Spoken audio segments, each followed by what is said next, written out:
Greetings, Dragon Ball fans, and welcome to part 11 of What If Vegeta Killed Gohan.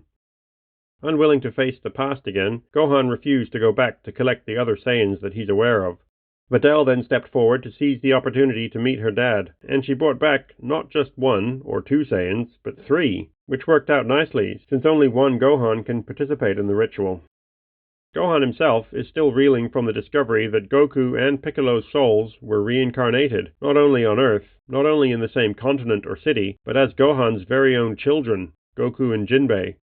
If Whis is to be believed, King Kai had not abandoned him after all. Some massive strings had to have been pulled to get this all approved. Once again seeing Vegeta stepping from the time ship, the present-day Gohan is struggling with his emotions. He just wants to fly up and rip the man apart, but he can't leave his kids. Not right now. And besides, it's not him, right? Look at him, all wide-eyed and curious. He can see his younger self talking to the man as he, in turn, looks not at him, but at Bulma. There's something there. Softening? Bulma can only laugh when she hears that she'd made her perfect boyfriend. She fondly remembers that wish that started it all, and can only shake her head at past Bulma's choices. So she'd finally got that wish, huh? The five others then beckon her over to join the group. After looking at Jet's hand, she shakes her head slightly and moves in between her children, Goku and Punch. This time around, past Goku's ki vanishes, and he is revealed as the Super Saiyan God.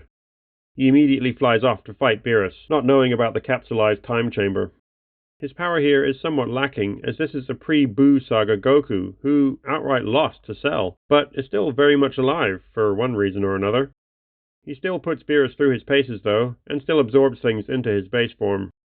Past Beerus is going to be in for a rather pleasant surprise when he pops by. The current, now satisfied Beerus glares at Shin and Elder Kai for a moment before nodding slightly at the Daikaioshin. They collect a box of food and make their light-filled exit. Finally, we can get on with the birthday party. While Whis does visit periodically, he doesn't offer to train anyone, and no one asks. This Gohan may have shown potential, but he's just not the right temperament. He's far too unstable. And this is, unfortunately, the last we see of them, here in this future timeline, as after a few years, Whis stops visiting. He's not exactly limited in food sources on Earth, so they assume he's just off sampling other locations. About a decade of almost complete peace and quiet go by, before there is a not-so-minor incident. Some weird man-like creature leaves a trail of dried-up husks between North and Cap cities. Fortunately for the weird, spidery-limbed man, there are a lot of key-rich targets to choose from. Upwards of 5% of this world's population are now key-active in some way. Thanks to the massively popular Sun School, it's part of the basic school curriculum these days. When the creature reaches Capsule Corp's R&D warehouse that houses the timeship capsule, it finally encounters some proper resistance. Cap City Police has close ties with the Defense Force, and their leader and master, Videl, recognizes the creature as her father and younger self had described it. The spindly limbs, the odd and mottled coloring. This is Cell. The ki she can feel from him is a horrible mishmash of those she knows well and others she's not so familiar with. But what's he doing here now? The androids in this timeline are long dead, and why attack Capsule Corp? Unless... Videl, having long been the head of Earth's defenders, is no slouch. She works out what he's come for. He needs the androids, doesn't he? Weren't they inside of him? The only place where they exist is in the past. This very much imperfect Cell is led on a merry chase around the city as the defenders wait for backup. Its ki is already really strong, stronger even than Videl herself, despite her years of training and experience. When Akumu arrives, staff in hand, Cell's number is up. Videl had long ago told him of the creature from that past time, but he curses himself for not asking more about where the androids came from. They'd mentioned North City, but he'd been so caught up in getting back that he hadn't thought to ask where. Obviously, Gero had more going on than they'd already seen. I bet you're wondering why Frieza never showed up, post-Beerus, aren't you? Ever the practical man, Akumu keeps the Dragon Balls closely guarded. At least one ball is, at all times, locked away in Akumu's lookout. The aborted attempt by the dregs of the Frieza Force to acquire them were quickly, almost absent-mindedly dealt with. Another 7 years pass, and in a small house, in the forests on the outskirts of Cap City, Gohan is tossing and turning, gripped by another nightmare. Bulma gently tries to wake him. These had all stopped. Then, suddenly, without reason, the nightmares had started back up again a few years ago. Now it's every night. Jerking awake, Gohan calls out, "No!" Realizing the dream is just that, he settles back for a second when a low chiming sounds. Bulma reaches over and grabs a terminal from the nightstand and taps on it. It's the time ship. It's picked up that weird signal again. Tracing the line on the screen, Bulma frowns. However, convinced that it's just a glitch, she tosses the tablet back on the stand and flops back onto the bed. As he lays there, staring at the ceiling, listening to the sound of her breathing, the images of his dream won't fade. His father, grinning menacingly, pointing his hand at... They wake up to a different kind of chime. An alarm is sounding out in the city. An air raid siren? Flicking on a news feed, they see East City is burning. The news camera pans awkwardly through the sky, looking for the source of the blasts that are raining down on the city. As it centers on a dark figure in the dust cloud, a voiceover announces that the dragons are arriving, and the dark figure blurs as a dozen figures garbed in various colors come into focus. They fan out, deflecting the blasts from hitting more of the already burning city. As the firing stops, the defenders are joined by another group in an equally varied array of gis. Gohan smiles at the image for a moment, relieved at the success of the Son School and those that sprang up to follow it. He is brought out of it by Bulma's gasp. As the dust cloud parts, a glimpse of the dark figure can be seen. That's... She trails off as she turns to see the blank expression on Gohan's face. After a moment, he reaches out, touching her shoulder, before pulling away again. "It's not," he says, as he places a finger on his forehead and vanishes. Master Videl is dodging and weaving gracefully through the broken buildings as this strange, older doppelganger of her friend flies after her, carelessly firing through the clouds of dust. She knows who he looks like, but can't bring herself to believe that it's actually her squadmate's brother. This is not the Son Goku she's trained with and competed against since he was old enough to walk. He looks older, slimmer, but not wiry like the Grand Master. Looking at the broken city around her, she suffers no hesitation. He's killed hundreds without provocation or reason.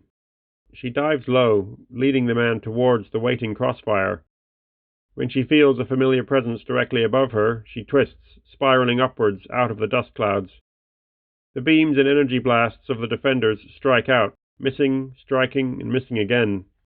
A powerful beam reaches out, curving towards the dark figure as it bursts through the cloud behind her. The figure is sent tumbling for a moment before he corrects himself and powers up to catch her. She stops near her friend and turns back, readying a defense. I don't think he's...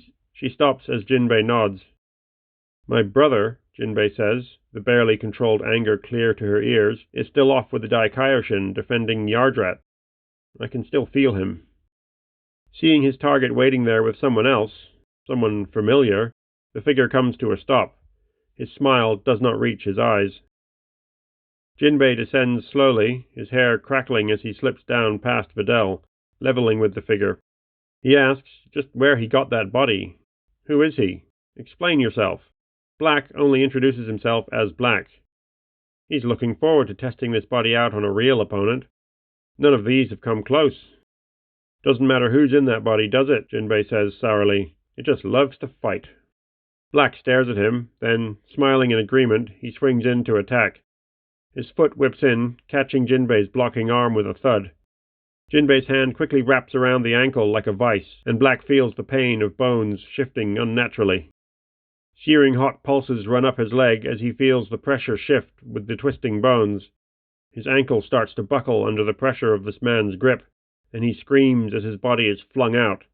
He can only watch as the burning city whirls away, turning to desert. As he picks himself up out of the cool sand, Black asks the approaching figure just who he is. The answer comes in the form of a fist connecting with the side of his face, plowing him back through the sand again. Coughing up sand, Black staggers to his feet and rolls away, putting distance between himself and this attacker. Looking down at the man before him, Jinbei feels a certain familiarity. Black leaps into the air as Jinbei's leg passes through where he was just standing. Black pauses for a moment as he feels his other self approaching, low, maneuvering behind the brute. No, he thinks hard, this one's mine. The icy feeling of his other's thoughts cut through his mind. He is just a mortal, Stop these games, Black. Black looks up at his own doppelganger and smiles, ready to attack. Mortal, yes, but strange. Such strength. Why isn't he attacking? Jinbei pauses and looks off into the distance. Who's your friend? He asks. I know that feeling. You're the same. The same soul? Knowing now that he lacks the element of surprise, Zamasu rises from the dune he was waiting behind. He smiles slightly at them both as a dozen new figures arrive above them. Videl looks down to see Jinbei staring at his not-brother. Then Jinbei nods towards the... Wait, is that a Kai? As Videl stares down at the Kai, a tingling feeling runs up her back. A Kai indeed, but she looks at the not Goku. The same ki. Not quite. The Kai's feels colder, calmer, less excited? She descends with her companions, and they land evenly around the amused deity. Mortals, he says, you filth dare to face me. Are you with him? Chi-Chi asks, pointing a thumb towards Jinbei and Black. Chi, he is him, Videl says, without a hint of uncertainty. He's copied himself somehow. I think that's your grandfather's body. Hearing this, Zamasu turns towards the young Chi-Chi, delight clear on his face. He lunges at her, a bright purple spear of ki forming at his hand. It strikes at and through its target, and keeps on going, since there's nothing there to hit. Chi-Chi's foot comes whipping around as Zamasu stumbles, trying to compensate. She catches him in the leg, toppling him, then, with another kick to his stomach, she sends him flying into Moki's waiting Kamehameha. Jinbei steps towards the off-balance Black as he floats back, staying off his still aching ankle. You know, technically, Jinbei says with a smile, that's my old body you're hopping around in. No, I took this, Black starts to say. From Son Goku, yes. My grandfather, Jinbei says, taking another step. Look into my eyes. What do you see? Black pauses for a moment, staring. Jinbei takes another step. Then Black's lips crack. A huge, uncontrollable smile spreads across his face. Oh, yes, he shouts excitedly. This is what I want. This is what I need. He flies straight at Jinbei's incoming fist, catching it, spinning around, and pulling to the side hard. Quickly shifting his weight, Jinbei barely staggers, however. Pushing ki into the caught hand, he releases a Masenko into Black's chest, then another from his free hand. Black reels back as he is struck by blast after blast. A cloud of dust and sand fill the air, blocking Jinbei's vision, but not his sense of where Black is. The cloud erupts as Black lunges out. There is no fist waiting this time. There is only the impossibly bright light of pure, focused ki. As Jinbei and Black's battle intensifies, Zamasu finds himself struggling for balance against this pathetic group of dirty, stinking mortals. With one possible exception, they are not stronger than the Kai. Not by a long shot. What they are is a well-oiled, coordinated group who frequently train and compete with each other. Led by their master, Videl Satan, the dragons are moving in and out around this seemingly mad Kai. With every move, hit, beam, or ball of energy increasing in intensity, they focus on keeping the green-skinned Kai off balance. A corner of Zamasu's mind can feel the ki flowing around him, passing through these disgustingly mortal bodies. With a shock, he sees that they are actually trading their ki, building it up, boosting it with every successive hit, going higher and harder. Behind him, he feels the ki flowing past, and he jumps back behind the now much weakened, golden-haired girl, whose grandfather his other half despises so. As he appears behind her, he feels a sharp prickling sensation. Looking down, he sees a sliver of white-hot energy slicing across his chest, exiting his body as the tingling spreads. He sees now that it was a trap. He tries to laugh, but there's no air to make the sound. His chest and legs tumble away to the ground below him, fizzing and bubbling as they evaporate. His world spins as someone yanks at him, and everything fades away in a flash. And here we will bring Part 11 to a close. Zamasu and Black are not having much success enacting their Zero Mortals plan, are they? How will they fare against this new generation of Z-Fighters, Earth's, and apparently a few other planets' defenders, the Dragons? Find out next time on Dragonball, What If Vegeta Killed Gohan?